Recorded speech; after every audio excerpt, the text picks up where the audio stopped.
Rajamahendravaram June 5 అంతర్జాతీయ పర్యావరణ దినోత్సవాన్ని పురస్కరించుకొని రాజమహేంద్రి మహిళా జూనియర్ డిగ్రీ మరియు పీజీ కళాశాల విద్యార్థులు గురువారం గోదావరి పుష్కర ఘాట్లో పరిశుభ్రత కార్యక్రమం కళాశాల డైరెక్టర్ శ్రీమతి తేతలి సత్య సౌందర్య ఆధ్వర్యంలో చేపట్టారు. ఘాట్ పరిసరాల్లో పేరుకుపోయిన ప్లాస్టిక్ వ్యర్థాలు చెత్తను తొలగించి స్వచ్ఛతకు తమ వంతు సహకారం ఎన్ఎస్ఎస్ వాలంటీర్లు విద్యార్థులు అందించారు. పర్యావరణ పరిరక్షణ ప్రతి ఒక్కరి బాధ్యత అని, పరిశుభ్రమైన పరిసరాలే ఆరోగ్యకరమైన సమాజానికి పునాది అని విద్యార్థులు పేర్కొన్నారు. ఈ సందర్భంగా కళాశాల డైరెక్టర్ సత్య సౌందర్య మాట్లాడుతూ ఈ కార్యక్రమంలో కళాశాల ఎన్ఎస్ఎస్ పిఓ దంటు వీర వెంకటరావు, అధ్యాపకులు, కళాశాల ఎన్ఎస్ఎస్ వాలంటీర్లు, విద్యార్థులు, సామాజిక కార్యకర్తలు పాల్గొన్నారు. అంతర్జాతీయ పర్యావరణ దినోత్సవం ఈరోజు అంతర్జాతీయ పర్యావరణ దినోత్సవం అనే విషయాన్ని రాజమండ్రి మున్సిపల్ కార్పొరేషన్ వారు, ముఖ్యంగా హెల్త్ డిపార్ట్మెంట్ ఎంహెచ్ఓ వినూత్న గారు, వారికి సంబంధించిన సిబ్బంది అంతా కూడా మర్చిపోయారని నేను అనుకుంటున్నాను. ఎందుకంటే రాజమండ్రి సిటీ మొత్తం ఎక్కడ చూసినా సరే చెత్త గుట్ల గుట్లుగా ఉంది. రోడ్లన్నీ చండాలంగా తవ్వేశారు. కంపల్సరీ హైటెక్ బస్ షెల్టర్ దగ్గర అయితే ఒక మోకాళ్ళు అయితే బురద ఉంది. నేను సాయంత్రం వెళ్తే కారు వెళ్ళలేదు హైటెక్ బస్ షెల్టర్లోకి, అంత దుర్భరంగా ఉంది. మరి ఈవేళ అంతర్జాతీయ పర్యావరణ దినోత్సవాన్ని కూడా క్లీన్గా ఉంచకపోతే ఉంటుంది రాజమండ్రి కార్పొరేషన్ యొక్క దౌర్భాగ్యం అని చెప్పాలి. ముఖ్యంగా మనకి పుష్కరాలు కేవలం ఒక సంవత్సర కాలం మాత్రం ఉన్నాయి. మొన్న పవన్ కళ్యాణ్ గారు వచ్చారు, హడావిడి చేశారు. అంతా కూడా ఏదో చేసేస్తాం అది చేసేస్తాం అన్నారు. ఆయన మాటల్లోని గాంభీర్యం, ఆయన ఊగిపోయినటువంటి ఆ ఊగిపోతాడు ఆయన మాట్లాడేటప్పుడు ఆ ఊపుడు కానీ ఇక్కడేం కనపడతలేదు. ఎందుకంటే ఇప్పుడు మీరు చూశారు గోదావరి పుష్కరాలు రేవు అంటే చాలా రాజమండ్రికే ప్రసిద్ధమైనటువంటి రేవు, ఎక్కువ మంది స్నానాలు చేసేటువంటి రేవు. ఈవేళ ఈ రేవు ఎంత చండాలంగా ఉందో చూడండి. చెత్త చెదారాలతోటి స్నానాలు చేయడానికి కూడా వీలు లేకుండా ఈ రేవు ఉంది. అలా విధంగా సంవత్సరం క్రితం తవ్వేశారు. ఈ మెట్లు బాగు చేస్తామని చెప్పి చూడండి, ఇదంతా తవ్వేశారు. ఇవన్నీ కూడా టైల్స్ అన్నీ పీకేశారు. సంవత్సరం అయిపోయింది. ఎలా ఉందంటే ఎక్కడ ఉన్న గొంగలు అక్కడే ఉంది, కదిలికేమీ లేదు.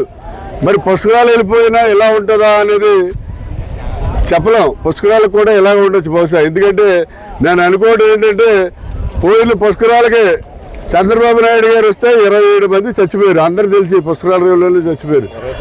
29 అండి, వదలండి 2 అటు ఇటు వదలండి అని చచ్చిపోయారు. ఇప్పుడు జనం రాకుండా ఉండాలంటే ఏం చేయాలి? సంతకాలు తవ్వినట్టు ఈ రేవు అంతా శుభ్రంగా తవ్వేసి చండాలంగా ఉంచితే అప్పుడు చంద్రబాబు నాయుడు వచ్చి ఒకటే స్నానం చేస్తాడు. ఎవరు స్నానాలకు రారు. ఎందుకంటే ఇంత చండాలంగా ఉన్న రేవులోకి ఎవడొస్తాడంటే స్నానాలు చేయడానికి?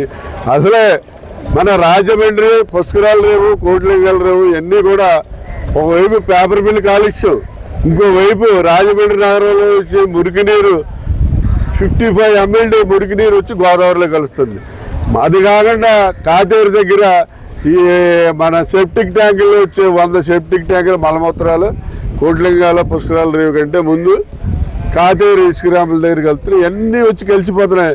ఆర్టికి సాయం ఈ రేవు కూడా టైల్స్ అన్నీ తవ్వేసేసి ఏషియన్ టైల్స్ కూడా జారు టైల్స్. ఎవడన్నా స్నానం చేసి జారు టైల్స్ మీద ఎక్కుతాడండి, జారు కింద పడతాడు. చచ్చిపోయినా తలకాయ మాత్రం గ్యారెంటీకి బద్దలవుద్ది. అటువంటి టైల్స్ వేసేసి ఇది ఒక చండాలంగా తయారు చేయాలి పుష్కరాలని అనే ఉద్దేశంతో తయారు చేస్తున్నారు. మరి ఇవాళ రాజమహేంద్రి మహిళా జూనియర్ డిగ్రీ పీజీ కాలేజీ విద్యార్థులు అందరూ వచ్చి మరి ఇక్కడ పుష్కరాల రేవులు అంతా క్లీన్ చేయడం జరుగుతుంది. మీరు అందరూ కూడా ఈ రేవు శుభ్రత అంతా కూడా మీరు ఏ రకంగా శుభ్రం చేస్తారో చూశారు. నేను కోరేది ఒకటే, అయ్యా ఈ పుష్కరాలకి మరి 8 కోట్ల మంది వస్తారని చెప్పి మనం అంచనా వేస్తున్నాం. వచ్చిన ప్రతి వాడు గోదావరిలో స్నానం చేసి గోదావరి నీళ్ళతోటి తాగి ఆస్మానం చేసేలాగా గోదావరి ఉండాలని చెప్పి మా కోరిక. దానికి ఏం కావాలన్నా మేము చేయడానికి సిద్ధంగా ఉన్నాం. కార్యక్రమాన్ని కూడా చేస్తాం. కాబట్టి దీని మీద ప్రత్యేక శ్రద్ధ తీసుకోండి. పవన్ కళ్యాణ్ గారు వచ్చి ఊగిపోయి ఏదో మాట్లాడేసి అడవాటు చేసి వెళ్ళిపోతే ఏదో అవ్వదు. ఎందుకంటే మీరు కాకినాడ వెళ్ళి సీజా చెప్పి అటు ఇటు ఊగిపోయారు. షిప్ సీజ్ అవ్వలేదు, గడి గుడ్డు అవ్వలేదు, షిప్ దారి షిప్ వెళ్ళిపోయింది. అలాగే అప్పుడు కాకినాడలోనే జరిగింది. మీరు ఊగిపోయిన తర్వాత ఇప్పుడు కాకినాడలోను వైజాగ్లోనూ కూడా దొంగ బియ్యం రవాణా అయిపోతుంది. మరి దీన్ని కూడా అలా చేయండి దయించి. మీరు ఏదో చేయండి, చేయలేము. మా అందరి సహకారం ఉంటుంది మీకు పూర్తిగా. అవసరమైతే పేపర్ మిల్లుతో కొట్లాడతాం. పేపర్ మిల్ మూసేస్తే మేము రన్ చేస్తాం. మేము 220 మంది రిటైర్డ్ ఆఫీసర్స్ ఉన్నాం. మేము 220 అక్కలేదు, 20 మంది రన్ చేస్తాం మేము ప్లాంట్ని. ఆ కెపాసిటీ మాకుంది. అందు గురించి బిల్లు మూసేస్తాడని బుచ్చి చౌదరి ఏదో చెప్తాడు. గట్టిగా అడిగితే బిల్లు మూసేస్తారండి అంటే ఈ 7 సార్లు ఎమ్మెల్యే చేశాడు. గోదావరిలో పేపర్ మిల్ కాలుష్యం కలుగుతుందని జనసేన నాయకుడు మరి పవన్ కళ్యాణ్ చేయట్టుకెళ్ళి చూపిస్తేనే కానీ అని తెలియలేదు.